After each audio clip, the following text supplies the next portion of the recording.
எல்லோருக்கும் வணக்கம்.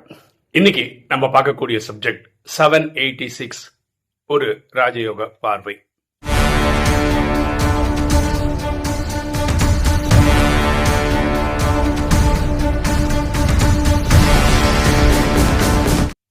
இந்த 786 அப்படின்னு உங்களுக்கு தோணும் போதே, உங்களுக்கு அது நம்பர் சொல்லும் போதே உங்களுக்கு தெரியும் அது வந்து இஸ்லாமியர்களுக்கு சம்பந்தப்பட்ட ஒரு நம்பர் அப்படின்னு உங்களுக்கு தெரியும். எனக்கு வந்து நிறைய இஸ்லாமிய நண்பர்கள் இருக்காங்க. அவங்க கிட்ட இதை கேட்டிருக்கேன். 786னா என்ன, அதுக்கு என்ன மகத்துவம், ஏன் அந்த நம்பருக்கு அவ்வளோ ஸ்பெசிஃபிக்காக பேசுகிறாங்க அப்படின்னு. அன்ஃபார்ச்சுனேட்லி என்னோட எந்த ஒரு முஸ்லீம் நண்பர்களுக்கும் அதோடைய விடை தெரியலடா, அது ஏதோ ஒரு ஸ்பெசிஃபிக் இருக்கு, எனக்கு அவ்வளோதான் தெரியுமே தவிர காரண காரியத்தோட தெரியாது அப்படின்னு சொல்லிட்டாங்க. அப்புறம் வெளியில இருக்க இஸ்லாமியர்கள் நம்ம தொடர்புல வருவாங்கல்ல, அவங்க கிட்ட கேட்கும் போதும் நான் கேட்டவங்க வரைக்கும் இல்லைங்க, ஏதோ இருக்குங்க, ஆனால் எனக்கு வந்து அவ்வளோ கரெக்டாக தெரியலங்க, சொன்னால் கரெக்டாக சொல்லணும், தெரியாதுன்னு சொல்லணும், அதனால் நான் தெரியலன்னு சொல்லிடுறேன் அப்படின்ட்டாங்க. அப்போது நான் கூகுள் பண்ணேன் 786 அப்படின்னா என்ன சொல்கிறாங்க. கூகுள் சொல்கிறத நான் சொல்கிறேன், ஓகேவா? அது கரெக்டாக தப்பா அப்படி ரிசர்ச் எல்லாம் நம்ம பண்ண முடியாது. ஏன்னா கூகுளில் வர்றது வந்து யாரோ அவங்க கண்டுபிடிப்புன்ற மாதிரி போடுறாங்க இல்லையா. கிட்டத்தட்ட ஆத்தென்டிகேட்டடாக இருக்கிறதா நான் நம்புறதை உங்ககிட்ட சொல்கிறேன். அவங்க 786ஓட தொடர்புடைய ஒரு வாசகம் ஒன்று சொல்கிறாங்க. அந்த வாசகம் என்னன்றதை நான் பார்த்து சொல்கிறேன். பிஸ்மில்லா அல் ரஹ்மான் அல் ரஹீம் அப்படின்னு சொல்கிறாங்க. அது 786 கூட சொல்கிற ஒரு வாசகம். அதுக்கு என்ன அர்த்தம் அப்படின்னா, in the name of God, the most gracious, the most merciful அப்படின்னு அர்த்தம்ன்றாங்க. ஓகேவா? இதுதான் அவங்க அதுக்கு அர்த்தமாக கொடுக்குறாங்க. ஓகே, இன்னைக்கு 786 பற்றி ஒரு ஐடியாவும் இல்லாத நம்ம யூடியூப்ல வீடியோவை போட வேண்டிய அர்த்தம் என்ன காரணம் இருக்கு? நம்ம வந்து இது எப்படி ராஜயோக பார்வையில் பார்க்கலாம் அப்படின்றதுக்கு தான் இந்த சப்ஜெக்ட். ஓகே, இது வந்து இஸ்லாம் பார்வையில் கிடையாது. இஸ்லாமை பொறுத்தவரைக்கும் அவங்க ஸ்பெஷல் தான். கூகுள் பண்ணதுக்கு இந்த அர்த்தம் வந்தது. இதுக்கு மேலே எனக்கு 786 பற்றி இஸ்லாமிக் பாயிண்ட் ஆஃப் வியூவில் தெரியாது. அதை நம்ம ஒத்துக்கணும். தெரியாதுன்னு ஒத்துக்கணும். இப்போ எனக்கு இந்த ராஜயோக அனுபவங்கள் எப்படி அப்படின்னு சொன்ன பார்த்தீங்கன்னா, ராஜயோகத்தில் பரமாத்மா சொல்றது என்னன்னா, நீங்கள் தன்னை ஆத்மாவை உணர்ந்து ஆத்மாவை தந்தை அன்பா நினைவு செய்யணும். ஆனால் நமக்கு என்ன ஆகுதுன்னா மறந்துடும். அப்போ பரமாத்மா நான் என்ன சொன்னேன், எனக்கு உன்னை மறக்காமல் இருக்கணும், அதுக்கு நீங்கள் வந்து நான் எப்போல்லாம் மறக்கிறோன்னா எனக்கு ஞாபகப்படுத்த வேண்டிய வேலை உண்டு அப்படின்னு நான் சொல்லியிருக்கேன். அப்போது நான் எப்பெல்லாம் ரோட்டில் நடந்து போகிறேனோ 777 அப்படின்னு ஒரு வண்டியில் நம்பர் பிளேட்டில் வரும். அந்த 2 வீலராக இருக்கலாம், 4 வீலராக இருக்கலாம், இப்படி பார்த்துருக்கேன் நான். உங்களுக்கு பார்த்தீங்கன்னா நம்பர் பிளேட்டில் ஆக்சுவலாக 4 நம்பர் இருக்கும், கரெக்டாக 4 டிஜிட்டாக இருக்கும். அப்போ 7 8 2 7 அப்படின்னு இருக்கலாம். அதாவது 3 7ன்றதை மாறி இடத்துல வரும். இந்த மாதிரி நம்பரை பார்ப்பேன், இல்லைன்னா 786ன்ற நம்பரையும் பார்ப்பேன். இதுக்கு என்ன பியூட்டின்னா, 777 அதை கூட்டினீங்கன்னா என்ன வரும்? 21ன்னு வரும். 786 கூட்டினாலும் 21 தான் வரும். 7 + 8 15, 15 + 6 21. ஓகேவா? இது எதை குறிக்குது நான் புரிஞ்சுக்கிறேன்னா, இப்போ சத்தியுகத்திலையும் திரேதாயுகத்திலையும் இந்த சங்கமத்திலையும் சேர்த்து நமக்கு 21 பிறவி இருக்கு. இந்த 21 பிறவிக்கு வரணும் அப்படின்னு நம்மளனாலே ரெடி பண்ணிக்கிறதுக்காக வரக்கூடிய தாட்டு அப்படின்னு. நீங்கள் அந்த நம்மளோட பிளேலிஸ்ட் எடுத்து பார்த்தீங்கன்னா, ராஜயோக கேள்வி பதில்கள், அந்த ராஜயோக மை எக்ஸ்பீரியன்ஸ் வித் இதெல்லாம் இருக்கு இல்லையா, அது வந்து 777 ஒரு வீடியோ போட்டிருக்கோம். நீங்கள் உடனே தேடி பாருங்க. ஓகே, சரி, இன்னைக்கு இந்த வீடியோ போடுறதுக்கு என்ன காரணம்? அப்புறம் நம்ம நிறைய ஞான மரணம் பண்ணுறோம், நமக்கு புது புது தாட்டெல்லாம் வருது. உடனே அது என்ன பண்ணுறேன்னா, நான் என்னோட சகோதர சகோதரிகளுக்கு எனக்கு வந்த தாட்டை உங்களுக்கு முன்னாடி ப்ரெசென்ட் பண்ணுறேன். அதுக்கப்புறம் நீங்கள் என்ன அதை பற்றி நினைக்கிறீங்கன்னு உங்ககிட்ட ஒரு கமெண்ட் வாங்கிக்கிறேன். சில தினங்களுக்கு முன்னாடி சங்கமம் 100 வருஷம் தானா அப்படின்னு ஒரு வீடியோ போட்டிருந்தோம். அதில் என்ன சொல்லியிருந்தோம், 1936 to 2036 சங்கமம் அப்படின்னு நம்ம சொல்கிறோம். அப்படின்னா 2036 போல நம்ம விநாசம் எதிர்பார்க்குறோம், ஜட்ஜ்மெண்ட்டை எதிர்பார்க்குறோம். ஆனால் கரெக்டாக 36 நடக்குமா? ஒரு 1-2 வருஷம் முன்னாடி நடக்காதா? 1-2 வருஷம் அப்புறம் நடக்காதா? அதுக்கு வாய்ப்பு இருக்கா? இதை பற்றிலாம் ரொம்ப டீட்டெயிலாக டிஸ்கஸ் பண்ணியிருந்தோம் அந்த வீடியோவில். இதை பார்த்து ஒரு ஆத்மா அவருடைய அப்சர்வேஷன் சொல்லி அவர் வந்து இந்த 786 பயன்படுத்தி ஒரு இது கொடுத்துருந்தார், கமெண்ட்டில் போட்டிருந்தார் வாட்ஸ்அப்பில். அது கொஞ்சம் சிந்திக்க வைக்கிற மாதிரி எனக்கு இருந்தது. அவருக்கு நான் இந்த நேரத்தில் நன்றி சொல்ல கடமைப்பட்டிருக்கேன். ஏன்னா ஞான மரணம் யார் வேணால் பண்ணலாம். அவர் இந்த ஆங்கிளை சிந்திச்சார். இது என்னோட தாட் கிடையாது, அவரோட தாட். என்ன சொன்னார் அப்படின்றத நான் சொல்லிடுறேன். இப்போ 786 இருக்குல்ல, அது அப்படியே உடைங்களேன். எப்படி உடைக்கிறேன்னு சொல்கிறேன்னா 750 + 36 இஸ் நத்திங் பட் 786. கரெக்டா? அவர் என்ன சொல்கிறாருன்னா, ஒரு கல்பன்றது 5000 வருஷம், ஒரு யுகமும் 1250 இயர்ஸ். இது ராஜயோகம் சொல்கிறது. அவர் என்ன சொல்கிறாரு, நீங்கள் இப்படி யோசிச்சு பாருங்களேன், ஒரு யுகம் 1250 இயர்ஸு, அதை கூட இந்த 786 ஆட் பண்ணுங்க, என்ன வருதுன்னு பாருங்க. அது கரெக்டாக 2036 வரும். அப்போ இஸ்லாமியர்கள் இப்போ எல்லாருமே ஹிந்துக்கள் என்ன எதிர்பார்க்குறாங்க, நான் சொல்றது பக்தி பண்றவங்க கூட மோட்சம்னு எதிர்பார்க்குறாங்க. மோட்சம்னு என்ன, பிறவாத நிலைன்னு நினைக்கிறான். பூமியில நடிக்கவே வேணாப்பா, இந்த உடல் வந்து நடிக்கவே வேணாம், நான் வீட்டுக்கு போய் சாந்திதாமத்தில் இருந்தா போதும் அப்படின்னு நினைக்கிறாங்க. இதுதான் ஹிந்து தர்மத்தில் இருக்கிறது. ராஜயோகம் வந்தது ஒன்று தான் தெரியுது, இது 5000 வருஷம் திரும்ப திரும்ப திரும்ப நடக்கும். ஆனால் இடையில 5000 வருஷத்துக்கு ஒரு வாட்டி நம்ம வீட்டுக்கு போயிடுவோம், சாந்திதாமத்துக்கு போயிடுவோம். அதுக்கப்புறம் திரும்ப ஸோ நம்மளும் சாந்திதாமத்தில் கொஞ்சம் போய் உட்காந்துக்கலாம் அப்படின்னு நினச்சி தான் நம்மளும் ட்ரை பண்ணிட்டு இருக்கோம். ஆனால் ட்ராமா அப்படி வந்தாகணும்னா அப்போ வந்துடும். கிறிஸ்துவர்கள் என்ன சொல்றாங்க, ஃபாதர் இன் ஹெவன் அப்படின்னு சொல்றாங்க. ஃபாதர்னு யார் சொல்றாங்க, கடவுளை தான் சொல்றாங்க, பரமாத்மாவை தான் சொல்றாங்க. ஃபாதர் இன் ஹெவன் அவங்க சொல்றது என்னன்னா சாந்திதாமத்தை தான் சொல்றாங்க. அப்போ இவங்க எங்க போகணும்னு நினைக்கிறாங்க, அங்கே போய் உட்காந்துக்கணும்னு நினைக்கிறாங்க. இஸ்லாமியர்கள் என்ன சொல்றாங்க, அல்லாவின் தோட்டம் அப்படின்னு சொல்றாங்க. அந்த அல்லாவின் தோட்டம் எதை சொல்றோம், சாந்திதாமத்தை தான் சொல்றோம். அந்த தோட்டத்தில் இருக்கிறது யாரு, பரமாத்மா தான். ஸோ இவங்க எல்லாரும் எங்க போகணும், இறைவன் கூடயே இருக்கணும்னு நினைக்கிறாங்க.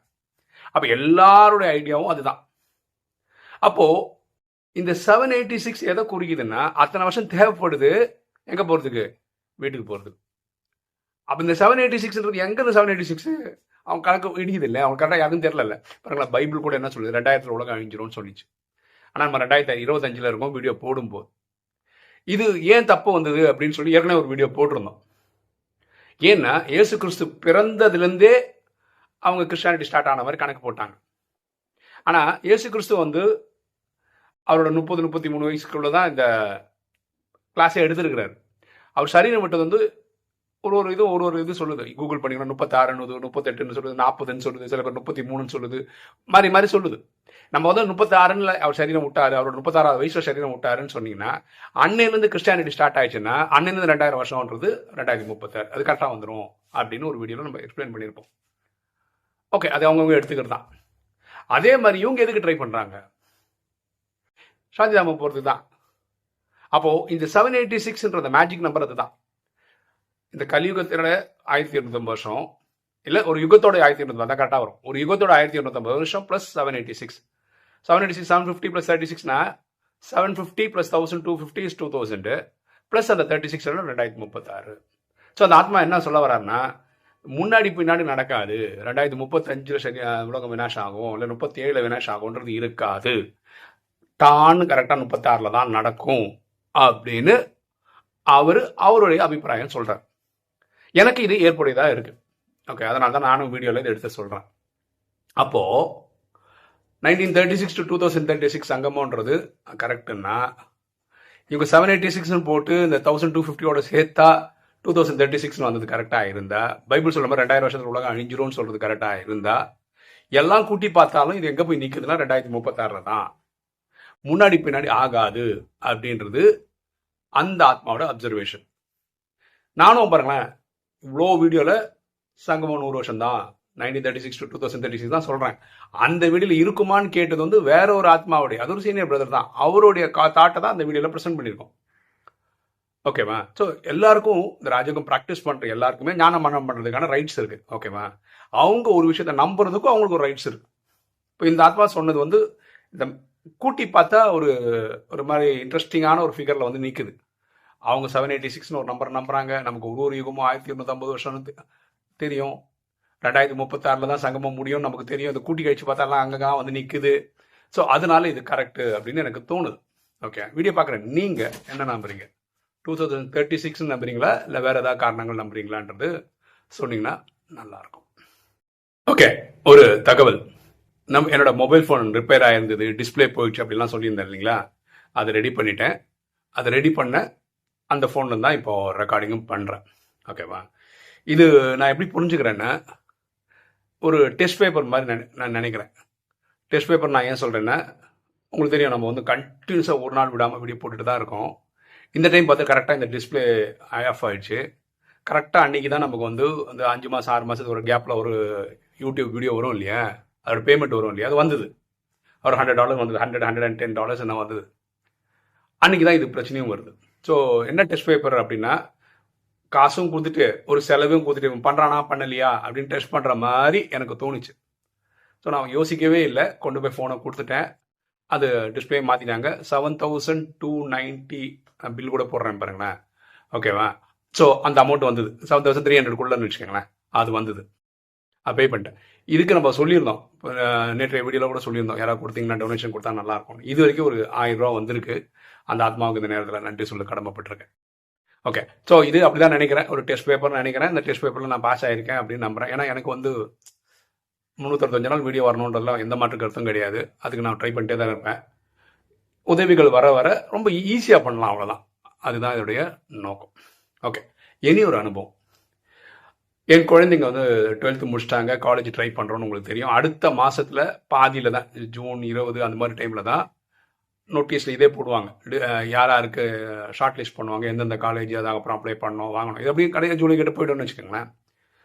இதில் என் நண்பர் ஒருத்தர் எனக்கு கூப்பிட்டு, உங்கள் குழந்தைங்களுக்கு சீட்டு கட்சிச்சா, ஃபீஸ்க்கு எதாவது ரெடி பண்ணிங்களான்னு கேட்டார். நான் சொன்னேன், இல்லை இப்போ ரெடியெல்லாம் பண்ணலை, வரும்னு மட்டும் நம்பிக்கை இருக்குது அப்படின்னு. அவர் சொன்னார், எங்கள் ஃப்ரெண்ட்ஸ் எல்லாம் சேர்ந்து குழந்தைங்களை படிக்க வைக்கிறதுக்கு ஸ்காலர்ஷிப்லாம் தராங்க, அவங்கக்கிட்ட பேசி பாருங்கன்னு ஒருத்தர் நம்பர் கொடுத்தாரு. அவர்கிட்ட பேசி பார்த்தேன். அவங்க எப்படி ஒர்க் பண்ணுறாங்கன்னா, ஒரு நல்ல வெல்விஷர்ஸ் எல்லாம் காசு போடுவாங்க. ஒரு 25 குழந்தைங்க, டிசர்விங் குழந்தைங்கள செலக்ட் பண்ணுவாங்க, அந்த குழந்தைங்களுக்கு உதவி பண்ணுவாங்க. இதுதான் அவங்களுடைய சிஸ்டம். நேற்று தான் லாஸ்ட் டேட் போல, நிறைய குழந்தைங்களோட இன்டர்வியூலாம் பண்ணிட்டாங்க. அவங்க என்ன பண்ணுவாங்கன்னா, ஆக்சுவலாக பேரண்ட் என்கிட்ட பேசினாரு, ஆனால் அவங்க பேசணும்னு நினைக்கிறது வந்து குழந்தைங்க கிட்ட தான். அப்படி 2 குழந்தைங்கிட்டையும் பேசினாங்க. 2 குழந்தைங்கிட்ட ஒரு 25 கேள்வி கேட்குறாங்க. என்னென்ன கேள்வி கேட்டாங்க, எது நான் குழந்தைங்கிட்ட பேசவே இல்லை. பேசுவாங்க. அதில் வந்து இவங்க குழந்தைங்க சீரியஸாக இருக்காங்களா, படிக்கணும்னு ஆர்வத்தோடு தான் இருக்காங்களா, அந்த படிக்கிற குழந்தைங்க தான் இவங்க ஃபீஸ் கொடுக்குறாங்களான்ற மாதிரி. இவங்க ஃபுல் ஃபீஸ்லாம் கேட்டால் முடிஞ்சால் கட்டுவாங்க, இல்லாத பட்சத்தில் ஒரு போர்ஷன் ஆஃப் த ஃபீஸ் தான் கொடுப்பாங்க. அப்படி இருக்குது. இதை ஏன் நான் வீடியோவில் சொல்கிறேன் அப்படின்னு பார்த்தீங்கன்னா, இப்படி நல்ல உள்ளங்கள் இருக்கிறதா இருந்தால் அந்த உலகம் நடந்துக்கிட்டே இருக்குது, ஓகேவா. இப்போ வீடியோ பார்க்குற நீங்களும் ஏதாவது குழந்தைக்கு கொடுக்கணும்னு நினைக்கிறீங்க, ஆனால் கரெக்டான ஒரு குழந்தைக்கு போய் கொடுக்கணும், ஆனால் அந்த ஹோம்ஒர்க்லாம் பண்ணுறது உங்களுக்கு டைம் இல்லை அப்படின்னா நீங்கள் என்ன தொடர்பு பண்ணி நான் இந்த டீமோட கனெக்ட் பண்ணி கொடுப்பேன். இவங்க வந்து உங்கள் ஃபண்டெல்லாம் வாங்கி வச்சுக்கிட்டு அந்த எந்தெந்த குழந்தைங்க கொடுக்குறாங்களோ அதெல்லாம் உங்களுக்கு வந்து தகவல் கொடுப்பாங்க. யாருக்காவது அந்த மாதிரி விருப்பம் இருந்ததுன்னா சொல்லுங்கள், நான் இந்த டீமோட கனெக்ட் பண்ணுறேன், ஓகேவா. இப்போ என் குழந்தைக்கு அது கிடைக்குமா கிடைக்காதான் தெரியாது. இல்லை, அவங்க ஒரு சிஸ்டமோட ஒர்க் பண்ணுறாங்க. அவங்க நினைக்கிற அந்த கிரவுண்ட் ரூலுக்குள்ளே நம்மளுக்கு செட் ஆகிடுச்சுன்னா மேபி அங்கே நமக்கும் கொடுப்பாங்க. இது ஒரு சந்தோஷமாக நினைக்கிறேன். இந்த அளவுக்கு ஒரு இது அதில் கூப்பிட்டு நண்பர் சொல்கிறாரு, அதுக்கு இவங்களும் மரியாதையாக கூப்பிட்டு கேட்குறாங்க. ஸோ ரொம்ப நல்லா இருந்தது. பேசும்போதெல்லாம் ரொம்ப பவ்யமாக, அதாவது நம்ம ஃபீஸ் கேட்க போகிறோம், அப்போ நம்மளை வந்து பொதுவாக என்ன சொல்லுவாங்க, மட்டம் தட்டி பேசுவாங்கள்ல, உங்களுக்கு எதுக்கு பைசா, அந்த மாதிரிலாம் என்கிட்ட பேசவே இல்லை. ரொம்ப கண்ணியமாக தான் பேசினாங்க. அது ரொம்ப சந்தோஷமாக தான் இருந்தது. பொதுவாக நம்ம வந்து பைசான்னு கேட்க போகும்போது அங்கே இருக்கிறவங்க கொடுக்குறவங்க வந்து மரியாதையை கொடுக்க மாட்டாங்க. நிறைய இடங்கள் அப்படி தான் நடக்குது. ஆனால் இவங்க அப்படி நடக்கலை. அது வரைக்கும் ரொம்ப சந்தோஷம். அதனால தான் யூடியூப்லேயும் சொல்கிறேன், இந்த மாதிரி ஆண்கள்கிட்ட காசு கொடுத்தோன்னா ரியலாகவே சர்வீஸ் நடக்கும். தேவைப்படுற குழந்தைங்களுக்கு அந்த காசு போய் சேரும்ன்றதுல டவுட் இல்லை. ஓகே, இன்றைக்கி வீடியோ உங்களுக்கு பிடிச்சிருக்கணும்னு நினைக்கிறேன். பிடிச்ச லைக் பண்ணுங்கள், சப்ஸ்கிரைப் பண்ணுங்கள், ஃப்ரெண்ட்ஸ் சொல்லுங்கள், ஷேர் பண்ணுங்கள், கமெண்ட்ஸ் போடுங்கள். தேங்க்யூ.